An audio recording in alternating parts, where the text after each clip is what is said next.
Latest programme కోసం bell icon ని click చేయండి. దేవుడి దీవెనని పొందండి. పరలోకపు తండ్రికే స్తుతి, మహిమ, ఆరాధన, ఘనత కలుగునుగాక. ఆమేన్. ప్రియమైన దేవుని బిడ్డలారా, ప్రభు క్రీస్తు యొక్క మిత్రులారా, ఈరోజు ఏప్రిల్ నెల 1వ తారీఖు బుధవారం. యేసయ్య ఈరోజు మనందరితో మాట్లాడుతున్నారు. పునీత మత్తయి గారు రాసిన శుభవార్త నుండి 26వ అధ్యాయము వచనములు 14 నుండి 25 వరకు. గురుద్రోహము. పన్నిద్దరిలో ఒకడగు యోధా ఇస్కరియోతు ప్రధానార్చుల యొద్దకేగి వారితో, నేను ఆయనను మీకు అప్పగించిన ఎడల మీరు నాకు ఏమి ఇత్తురు అని అడిగెను. వారు అతనికి 30 వెండి నాణెములను ఇచ్చిరి. అప్పటి నుండి వాడు ఆయనను అప్పగింప తగిన సమయమునకై వేచి ఉండెను. పులియని రొట్టెల పండగ మొదటి దినమున శిష్యులు యేసు వద్దకు వచ్చి, మేము ఎచట నీకు పాస్కా భోజనము సిద్ధపరపగోరుదువు అని ప్రశ్నించిరి. మీరు పట్టణమున ఒకానొక మనుజుని యొద్దకు వెళ్ళి, నా సమయము ఆసన్నమైనది, నా శిష్యులతో నీ గృహమున పాస్కా భోజనం భుజించును అని గురువు చెప్పుచున్నాడు అని అతనితో చెప్పుడు అని యేసు పలికెను. యేసు ఆజ్ఞానుసారము శిష్యులు పాస్కా భోజనమును సిద్ధపరిచరి. సాయంకాలం కాగా ఆయన 12 శిష్యులతో భోజనమునకు కూర్చుండెను.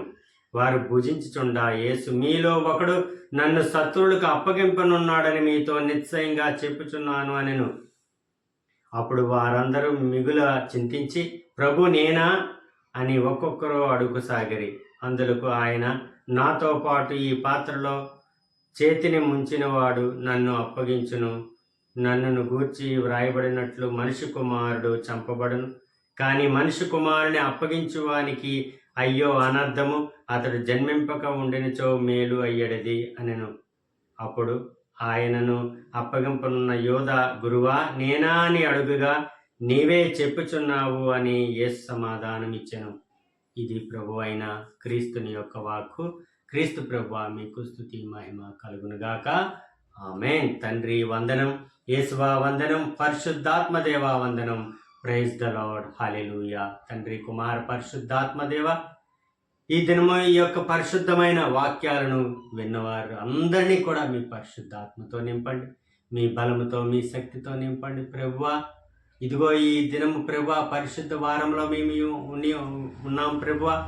మరి ఈరోజు మేము ఆలకిస్తున్న ఈ యొక్క చిన్న పరిచర్యను, వాక్య పరిచర్యను, ఈ వాక్యాలను దీవించి పరిశుద్ధాత్మతో మమ్మల్ని నింపండి తండ్రి. ఆమేన్.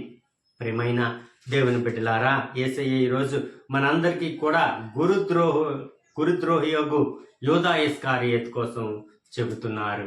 అదిగో ఆ 12లో ఒకడైన యోధా ఇస్కరియోతు ప్రధానార్చకుల యొద్దకు వెళ్ళి వారితో బేరం మాట్లాడేస్తున్నాడు.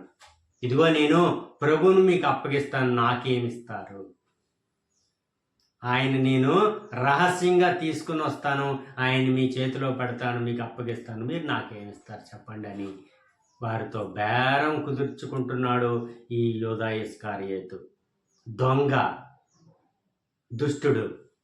అయితే వాళ్ళు వెంటనే ఇదే అదనని చెప్పి, సరే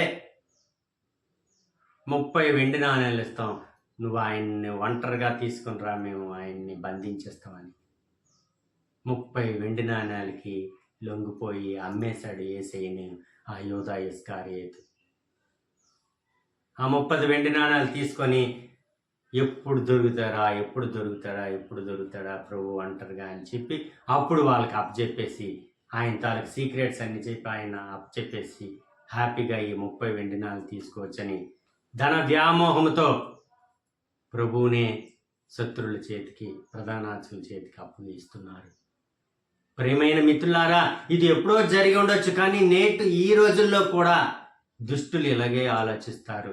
డబ్బు కోసం, ధనం కోసం రకరకాలైన హింసలకు గురి చేస్తున్నారు దైవజనుల్ని. నిజం మిత్రులారా, సైతాన్ ఎప్పుడు కూడా దుష్టుడు సైతాను మనిషిని ఆవరిస్తే తప్పకుండా వాళ్ళు ఇలాగే చేస్తారు. వాళ్ళకి ఇంగిత జ్ఞానం కూడా ఉండదు. ఇన్నాళ్ళు ఆయనతో శిష్యుడిగా ఉన్నారు. అయినప్పటికీ యోధా ఇస్కారియోతులో ఆ దెయ్యం ప్రవేశించి, ఆ సైతాను ప్రవేశించి 30 వెండి నాణాలకి ఆయనను అమ్మేశాడు. దుర్మార్గుడు దుర్మార్గమైన క్రియలు చేస్తూ ఉంటారు. ప్రియమిత్రులారా, పులియని రొట్టెల పండగ వచ్చింది. మొదటి దినము ప్రభు యేసు దగ్గరికి వచ్చి శిష్యులు అడుగుతున్నారు, మీకు ఎక్కడ మేము పాస్కా భోజనాన్ని సిద్ధం చేయాలి అంటే యేసయ్య చెప్తున్నారు, అగో పలానా దగ్గరికి మీరు పట్టణమున ఒకానొక మనుషుని యొద్దకు వెళ్ళండి, నా సమయం ఆసన్నమైందని చెప్పండి, నేను శిష్యులతో మీ ఇంట్లో అక్కడ రాత్రి భోజనం చేస్తున్నానని చెప్పండి, అక్కడ అరేంజ్ చేయండి అని శిష్యులతో చెప్తున్నారు. అక్కడ అరేంజ్ చేయడానికి పూనుకున్నారు. అయితే యేసు ఆజ్ఞానుసారము పాస్కా భోజనం సిద్ధపరిచరి. సాయంకాలం కాగా ఆయన 12 శిష్యులలో ఒకడగు యూదా ఇస్కారియోతు, ఆయనలో అప్పటికే ఈ సైతాను ప్రవేశించింది. ఎందుకంటే 30 వెండి నాణాలకి ప్రభువుని తాకట్టు పెట్టేసాడు, అమ్మేశాడు ఏకంగా. అయితే యేసయ్య ఆ కడరాతి బుట్టను అందుకొనక ముందే ఆయన మనసులో బాధపడుతున్నారు. ఇదిగో మీ 12లో ఒకడు నన్ను శత్రువుల చేతికి అప్పగిస్తున్నాడు అని ఎంతో బాధతో యేసయ్య పలికిన మాటది. వారు భుజించుచుండా మీలో ఒకడు నన్ను శత్రువులకు అప్పగించనున్నాడని మీతో నిశ్చయంగా చెప్పుచున్నాను నేను. అప్పుడు వారందరూ మిగులు చింతించి, ప్రభు నేనా అని ఒకరినొకరు అడుగుతున్నారు. చివరికి ఆ యూదా ఇస్కారియోతు కూడా అడుగుతున్నారు, ప్రభు నేనా, నీవే చెప్పుచున్నావు అని యేసయ్య సమాధానం ఇస్తున్నారు. ప్రియమిత్రులారా, ఈ దినము ప్రభు చుట్టూ ఉండే, ప్రభు దగ్గర ఉంటూ ప్రభుకే గోతులు తీసిన వారు, అలాగే మన దగ్గరే ఉంటూ మనం చెప్పినట్టు ఉంటూ మన సీక్రెట్లన్నీ తెలుసుకుంటూ మనకే గోతులు తీసిన వాళ్ళు ఈ రోజుల్లో ఉంటారు. కాబట్టి కడు జాగ్రత్తగా ఉండాలి. ప్రతి ఒక్కరి విషయంలో కూడా. చివరికి యేసయ్యకే తప్పలేదు.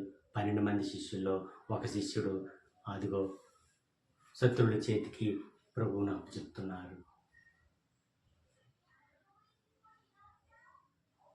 ఈరోజు యేసయ్య మనతో మాట్లాడే ఈ మాటలను మనం ధ్యానించుకోవాలి.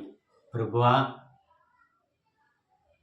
ఈ పరిశుద్ధమైన వారంలో ప్రభువా మేము ఎక్కువగా స్తుతించే భాగ్యాన్ని మాకు ప్రసాదించండి అని ఆయన వాక్యంతో మనం జీవించాలి. ఆయన శ్రమల పాత్రలో మనం కూడా పాలు పంచుకోవాలి. దేవునితో ఎక్కువగా గడపడానికి ప్రయత్నించండి, ప్రార్థనలు చేయండి. దేవుడు మిమ్మల్ని అందరినీ దీవించును గాక. Amen. God bless you all.